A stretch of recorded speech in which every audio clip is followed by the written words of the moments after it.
Ngayon po si tatay po nangunguha po ng damo. Ayan.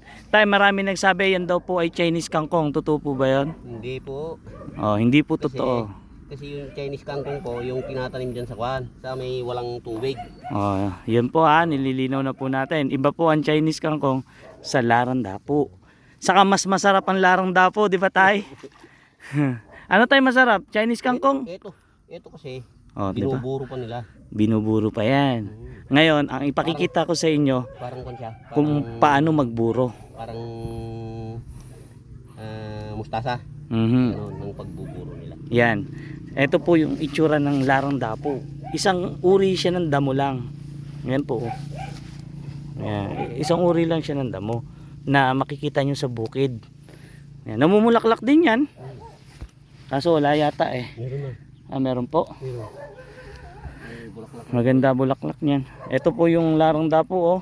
Marami kasi nagsabi ito raw ay Chinese kangkong. Isang malaking hindi katotohanan. Hindi katotohanan. Ayan po si tatay po ay nangunguha ng larang dapo at alam niya rin po ang Chinese kangkong. Ilang taon ka na tay?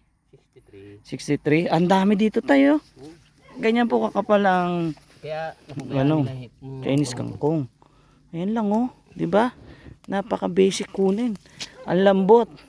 Yung larang dapo, iba kaya po iba ang Chinese kangkong. Yung mga Chinese kangkong po, may butas po dito, yung malalaki. Saan May tay? butas po yung kanya. Parang kangkong din no. Ito wala po. Maliit lang. Malaki po yung... Ayun, dumi na ng ano natin. Yan talaga. Sa bukid, ang sarap sa bukid. Tingnan nyo po to, kung gano'ng ang ganda. Green na green. Di ba?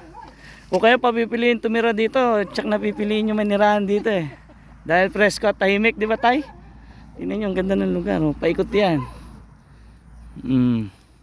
Di ba? Ngayon, nalinaw na po natin kung ano ang pagkakaiba ng larang dapo sa Chinese kangkong. Malaki po ang pagkakaiba. Saka pati sa lasa.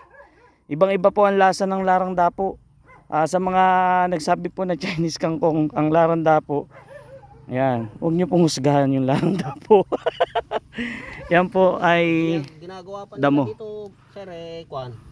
Gigisa nila tapos lalagyan ng sardinas. Parang kwan siya. Ginigisa siya at nilalagyan ng sardinas. Ako po yung nakaraan yung ganong ginawa ko. Pero ngayon ang gagawin naman natin ay isasalad natin. Kaya pinakita ko lang po sa inyo kung saan nakukuha ang larang dapo para po mapatunayan natin na malaki ang pagkakaiba ng Chinese kangkong sa larang dapo. Yan, dami na yan. Okay na yan tay. Ang dami na yan tay. Yan, pinanguha tayo ni tatay ng larang dapo. Ano pangalan mo tay? Ronnie. Si tatay Ronnie. Nanguha kasi siya ng ano, ng pagkain ng kanyang alaga. Kasi yung nanganak kasi yung baka ko kaya Kinukuha mo na magandang damo. Kasi pagka ano, tama na yun, sir. okay na po to. Ang dami na po. Ay po mga katropa, ako'y uuwi na para makapagluto ng larang dapo. Halos ayun o. Napakarami. Yan po talaga sa palayan, makikita mo napakakapal niyan. Larang dapo na yan. Tingnan mo yung bulaklak. Ito, pakita ko sa inyo yung paglaki. Kasi para mas maging pamilyar kayo. Ayan po siya pag malaki na. May bulaklak. Ayan, may lumalaki pa po yung bulaklak niya na humahaba-haba. Yan po ang larang dapo Ang larang dapo po ay hindi Chinese kangkong. Ayun, nililinaw lang po natin para po sa kalaman ng lahat. Iba po ang Chinese kangkong.